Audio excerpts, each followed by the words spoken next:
Hello students, good afternoon. આજે આપણે અગાઉના લેક્ચરમાં જે ડેફિનેશન બાકી હતી એ બધી આજે આપણે જોઈ લેશું.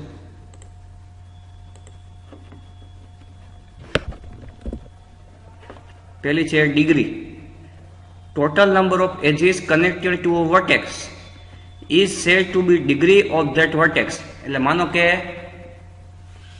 કે એ છે વર્ટેક્સ, એને કેટલી લાઈન અડે છે. અહીં તમે જુઓ, એક આ લાઈન ઈ એને અડે છે, એક આ લાઈન છે ઈ અડે છે, તો એની ડિગ્રી કેટલી થઈ? 2. Total number of edges connected to a vertex. એટલે તમે કોઈ પણ વર્ટેક્સ એક નક્કી કરી નાખવાનો, એને કેટલી એજ અડે છે એ જોવાનું. એટલે માનો કે એને આ એજ અડે છે, આ એજ, એટલે એની ડિગ્રી થઈ 2. હવે જોવી બી, તો બી ને આ એજ અડે છે, એક આ એજ પણ અડે છે અને એક આ એજ અડે છે, તો બી ની ડિગ્રી થઈ 3. સી, તો સી ને 2 લાઈન અડે છે, તો સી ની ડિગ્રી થઈ 2.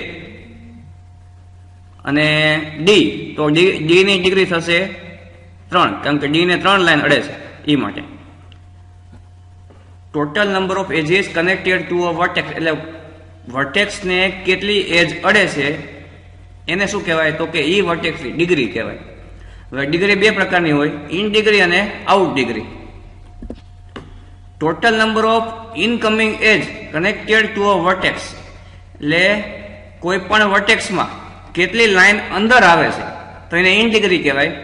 અને total number of outgoing edges connected to a vertex. એટલે ઈ વર્ટેક્સમાંથી કેટલી લાઈન બહાર નીકળે છે એને કહેવાય આઉટ ડિગ્રી. હવે ઇન ડિગ્રી અને આઉટ ડિગ્રીમાં જોઈ લઈએ. માનો કે એ, તો એમાંથી એક લાઈન બહાર નીકળે છે. આપણે ફોર એક્ઝામ્પલ ડી નું એક્ઝામ્પલ લઈ લઈએ. તો ડી માં તમે જુઓ, એક લાઈન બહાર નીકળે છે, એક આ લાઈન બહાર નીકળે છે. તો ડી જે છે ડી, તો એની આઉટ ડિગ્રી કેટલી થઈ? 2 થઈ, કારણ કે ડી માંથી 2 લાઈન બહાર નીકળે છે, એક આ અને એક આ. અને ડી માં કેટલી લાઈન અંદર આવે છે? તો કે ડી ની ઇન ડિગ્રી થશે 1, કારણ કે ડી માં આ એક લાઈન જે છે એ અંદર આવે છે. તો ડી ની ઇન ડિગ્રી 1 એટલે આઉટ ડિગ્રી 2, કારણ કે ડી માંથી 2 લાઈન બહાર નીકળે છે. એટલે આપણે આ 2 વ્યાખ્યા જોઈએ.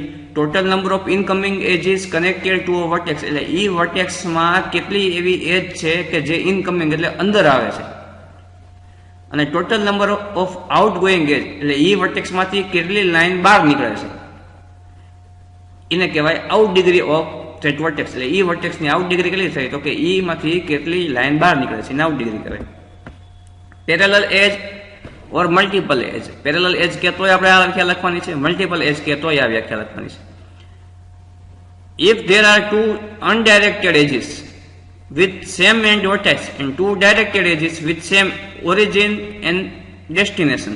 એટલે કે તમે આમાં અનડાયરેક્ટેડ એજ પણ લઈ શકશો, ડાયરેક્ટેડ એજ પણ લઈ શકશો. અહીં તમે જુઓ, સી અને ડી માં 2 લાઈન છે, એક આ લાઈન છે, એક આ લાઈન છે. બે લાઈન સી ને અડે છે અને ડી ને અડે છે, એટલે એને પેરેલલ એજ કહેવાય. મતલબ કે 2 વર્ટેક્સની વચમાં એક કરતા વધારે લાઈન. એટલે આ રસ્તે તમે જાઓ તોય ભલે, આ રસ્તે જાઓ તોય ભલે, 2 સેમ જ થશે. એટલે આને મલ્ટીપલ એજ પણ કહી શકાય, પેરેલલ એજ પણ કહેવાય. 2 અનડાયરેક્ટેડ વિથ સેમ એન્ડ વર્ટેક્સ. અહીં તમે જો સી અને ડી, એટલે એન્ડ વર્ટેક્સ બેના સેમ છે. આ લાઈન કહો કે આ લાઈન, બેના એન્ડ વર્ટેક્સ સેમ છે.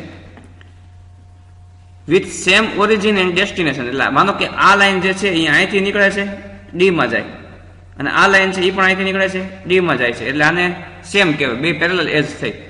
સચ edges R cold parallel edge ઓર મલ્ટીપલ એજ. તો આવી એજ જે હોય, એક સરખી 2 એજ, તેને તમે પેરેલલ એજ પણ કહી શકો, મલ્ટીપલ એજ પણ કહી શકશો. એમાં તમે ડાયરેક્ટેડ એજીસ લઈ શકશો, અનડાયરેક્ટેડ એજીસ પણ લઈ શકો. મલ્ટીગ્રાફ. A graph that contain parallel edge or multiple edge is called multigraph. એટલે જે ગ્રાફમાં પેરેલલ એજીસ આવેલી હોય અથવા તો મલ્ટીપલ એજીસ આવેલી હોય એવા ગ્રાફને શું કહેવાય? તો કે મલ્ટીગ્રાફ કહેવાય. અહીં તમે જુઓ, આ ગ્રાફ જે છે એમાં પેરેલલ એજ આપેલી છે આપણને, અથવા તો મલ્ટીપલ એજ. એટલે આ ગ્રાફને કેવો ગ્રાફ કહેવાય? તો કે મલ્ટીગ્રાફ તમે કહી શકો. સેલ્ફ લૂપનો મતલબ થાય જ્યાંથી એજ શરૂ થઈ એના એ વર્ટેક્સમાં પૂરી થાય, અને સેલ્ફ લૂપ કહેવાય. એજ અનડાયરેક્ટેડ ઓર ડાયરેક્ટેડ, મતલબ તમે ડાયરેક્ટેડ એજ પણ લઈ શકો, અનડાયરેક્ટેડ પણ લઈ શકો. અહીં કઈ એજ છે? આ તો કે અનડાયરેક્ટેડ એજ છે. Is a self loop. ઈ જે એજ ને તમે સેલ્ફ લૂપ ક્યારે કહી શકો? તો કે if it's 2 end points coincide with each other. મતલબ કે એના બે એન્ડ પોઈન્ટ છે એ સેમ હોય, મતલબ અહીં તમે જુઓ બી માંથી નીકળે ને બી માંથી બી માં પૂરું થાય, કો ઇનસાઇડ વિથ ઈચ અધર, એટલે બે સેમ જ છે એમ. એન્ડ પોઈન્ટ બે કેવા છે? કો ઇનસાઇડ, મતલબ સેમ. બી માંથી નીકળે બી માં પૂરું થાય, આને લૂપ કહેવાય અથવા તો સેલ્ફ લૂપ, બે વસ્તુ કહી શકશો. Simple graph. A graph is said to be simple if there are no parallel or self loop edge. હવે આપણે એવો ગ્રાફ લેવાનો છે કે જેમાં પેરેલલ એજીસ ન આવેલી હોય અને લૂપ પણ ન આવેલી હોય, એવા ગ્રાફને શું કહેવાય? તો કે સિમ્પલ ગ્રાફ કહેવાય. સિમ્પલ એમાં કાંઈ પણ ના હોવું જોઈએ. તમે જો 1 2 3 4 4 વર્ટાઇસીસ છે, 4 એજીસ છે, એમાં નથી પેરેલલ એજ કે નથી લૂપ, કોઈ પણ વસ્તુ નથી, એટલે આવા ગ્રાફને શું કહેવાય? તો કે સિમ્પલ ગ્રાફ તમે કહી શકશો. Graph is said to be simple, એટલે ગ્રાફને આપણે સિમ્પલ ક્યારે કહી શકીએ? તો કે if there are no parallel edge or self loop, એટલે એમાં લૂપાઈ ન આવેલી હોવી જોઈએ, પેરેલલ એજ પણ ન હોવી જોઈએ, એવા ગ્રાફને સિમ્પલ ગ્રાફ કહેવાય. Complete graph. કમ્પ્લીટ ગ્રાફનો મતલબ શું થાય? Every node is connected two every other node. મતલબ આપણે એનું એક્ઝામ્પલ લઈ લો. એ તમે જુઓ બી સી અને ડી ત્રણેય હારે જોઈન્ટ છે. બી જો તો બી છે એ સી ડી ત્રણેય હારે જોઈન્ટ છે. એ જ રીતે ડી અને સી પણ બધા હારે જોઈન્ટ છે. મતલબ એક વર્ટેક્સ બાકીના બધા વર્ટેક્સ એની સિવાયના બધા વર્ટેક્સ સાથે જોડાયેલો હોવો જોઈએ, એટલે જોડાયેલો જ છે. એ છે એ બી સી ડી ત્રણેય હારે જોડાયેલો છે, બી છે એ સી ડી સાથે જોડાયેલો છે, સી છે એ બી ડી સાથે જોડાયેલો છે. મતલબ every node is connected two every other node, એને કમ્પ્લીટ ગ્રાફ કહેવાય.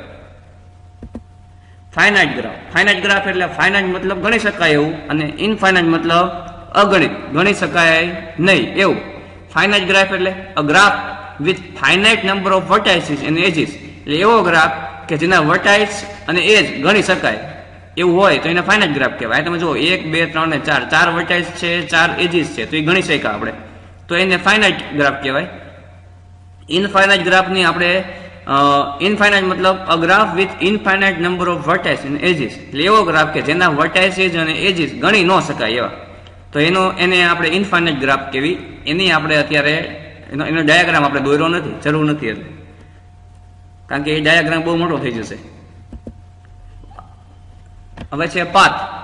પાથ એટલે આપણને ખ્યાલ છે રસ્તો.